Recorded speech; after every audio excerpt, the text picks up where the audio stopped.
Logo ಅಡ್ಡ ಬರುತ್ತೆ.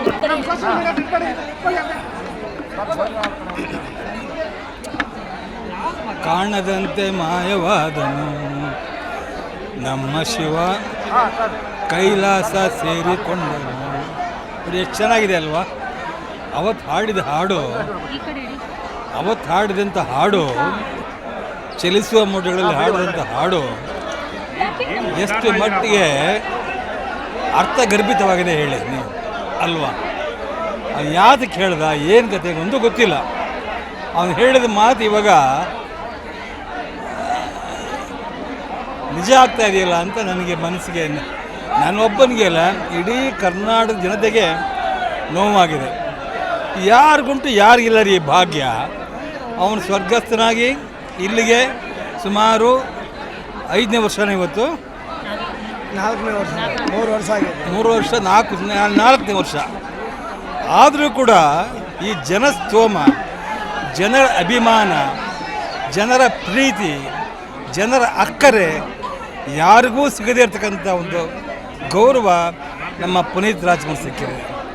ನಿಜವಾಗಿ ಕೂಡ ಕನ್ನಡ ನಾಡಿನ ಜನ ಎಂಥ ಹೃದಯ ಶ್ರೀಮಂತಿಕೆ ಜನ ಅಂತಂದರೆ ಇವತ್ತು ಗೊತ್ತಾಗ್ತಾ ಇದೆ. ನಾನು ತಿಳಿದ ಮಟ್ಟಿಗೆ ಬೆಳಗ್ಗೆ 5 ಗಂಟೆಯಿಂದಲೂ ಕೂಡ ಒಂದೇ ಸಮಯ ಜನಸ್ತೋಮ ಬರ್ತಾನೆ ಇದ್ದಾರೆ. ಯಾಕೋಸ್ಕರ ಬರ್ತಾ ಇದ್ದಾರೆ? ಅಪ್ಪುವಿನ ಅಭಿಮಾನಿಗಳು ಇಲ್ಲಿ ಬಂದು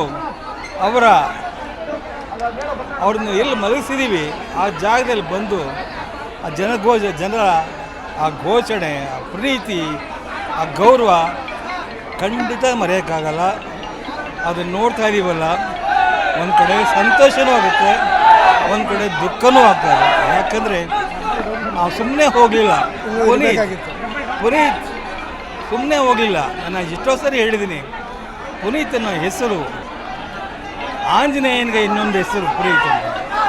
ಆಂಜನೇಯ ಹೇಗೆ ಜಗತ್ ಪ್ರಸಿದ್ಧನಾಗಿದ್ದಾನೆ ಆಂಜನೇಯ ಹನುಮಂತ, ಹಾಗೆ ನಮ್ಮ ಪುನೀತು ಕೂಡ ಈ ಒಂದು ಯುಗದಲ್ಲಿ ಪ್ರಸಿದ್ಧಿನ ಪ್ರಾಮುಖ್ಯತೆ ಪಡ್ಕೊಂಡಿದೆ ಅಂತ ಹೇಳೋಕ್ಕೆ ನನಗೆ ಹೆಮ್ಮೆ ಅನಿಸುತ್ತೆ. ಇಂಥ ಮಗನನ್ನು ಪಡೆದಂಥ ನಾವೇ ಧನ್ಯರು ಅನಿಸುತ್ತೆ. ಆದರೆ ಅವನು ಈಗ ನಮ್ಮ ಜೊತೆಲಿ ಇಲ್ಲ, ಅದೊಂದೇ ನಮಗೆ ಕೊರವು. ಆದರೂ ಕೂಡ ಇಲ್ಲಿ ಜನಗಳ ಸೇರಿರ್ತಕ್ಕಂಥ ಅವರ ಘೋಷಣೆ, ಅವರ ಪ್ರೀತಿ, ಅವರ ಗೌರವ ನೋಡಿದಾಗ ಎಲ್ಲೋ ನಮ್ಮ ಅಪ್ಪು ಇಲ್ಲೆಲ್ಲೋ ಇದ್ದಾನೆ ಅನ್ನಿಸ್ತಾ ಇದೆ. ಆತ್ಮಕ್ಕೆ ಶಾಂತಿ ಸಿಗಲಿ, ಈ ದುಃಖವನ್ನು ಭರಿಸೋ ಶಕ್ತಿಯನ್ನು ಅವರ ನಮ್ಮ ಅಶ್ವಿನಿಗೆ, ಮಕ್ಕಳಿಗೆ, ಶಿವಣ್ಣನಿಗೆ, ರಾಘವೇಂದ್ರ ರಾಜ್ಕುಮಾರ್ ನೀಡಲಿ ಅಂತ ಹೇಳಿ ಆಶಿಸ್ತೀನಿ. ನಮಸ್ಕಾರ. ನೀವು ಅವರನ್ನ ತುಂಬ ಹತ್ರದಿಂದ ಚಿಕ್ಕವರಿಂದ ನೋಡಿದ್ದೀರಾ. ಅವರು ಬರ್ಡೇಯನ್ನು ಯಾವ ಥರ ಸೆಲೆಬ್ರೇಟ್ ಮಾಡ್ತಾ ಇದ್ರು? ಅವ್ನಿಗೆ ಏನು ಬರ್ತ್ಡೇ ಮಾಡ್ತಾಯಿದ್ವಿ, ಅವನು ಯಾವಾಗ ಖುಷಿ ಪಡ್ತಾ ಇದ್ದ. ಅವ್ನ ಬರ್ತ್ಡೇ ದಿವಸ ಮನೆಯಲ್ಲಿ ನಮ್ಮ ಏನು ಹೇಳ್ತೀವಿ ಸದಾಶಿವನಗರ ABM ಮನೆ ಅಂತ ಹೇಳ್ತೀವಿ, ಅಲ್ಲಿ ವಿಶೇಷವಾದ ಕಾರ್ಯ ನಡೆಸ್ಕೋತಾ ಇದ್ವಿ. ಅದರಲ್ಲೂ ನಮ್ಮ ಭಾವ ರಾಜ್ಕುಮಾರ್ ಅವ್ರಿಗೆ, ನಮ್ಮ ಅಕ್ಕನಿಗೆ ಅವ್ನು ಕಂಡ್ರೆ ಭಾಳ ಪ್ರೀತಿ.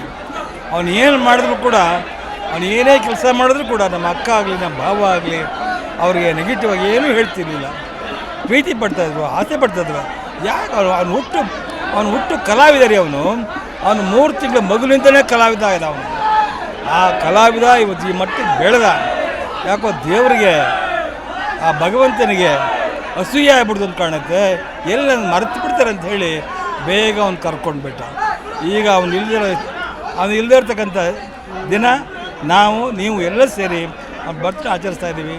ಈ ಬರ್ತಾ ಜನಗಳ ಸ್ತೋಮ, ಜನಗಳ ಘೋಷಣೆ ಇದನ್ನು ನೋಡಿದಾಗ ಎಲ್ಲೋ ನಮ್ಮ ಅಪ್ಪು ಎಲ್ಲೋ ಯಾರೆಲ್ಲೋ ಕಾಣ್ತಾ ಇದ್ದಾನೆ ಅಂತ ಹೇಳಿ ಮನಸ್ಸಿಗೆ ನಾವೇ ಸಮರ್ಥ ಅಂದ್ಕೋಬೇಕು.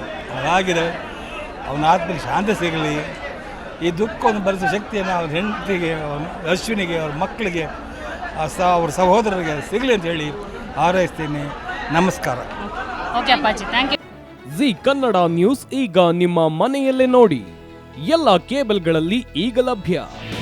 ನಿಮ್ಮ ನೆಚ್ಚಿನ ಜಿ ಕನ್ನಡ ನ್ಯೂಸ್ ಈಗ ಸನ್ ಡೈರೆಕ್ಟ್ ನಲ್ಲಿ number 292, Tata play number 1664, Jio TV number 1334, NXT digital number 30, in cable number 30, city networks 51, U digital number 162, GTPL number 17, Rockline telecommunications number 42, Shri Basaveshwara cable number 168, rural cable network 60, Vinayaka digital 57, Abhishek cable 821, city channel 53, Siddeshwara cable network 57, V4 digital Infotech 628, Surya digital networks 53, Gajanan digital number 836, Malnad Infotech private limited number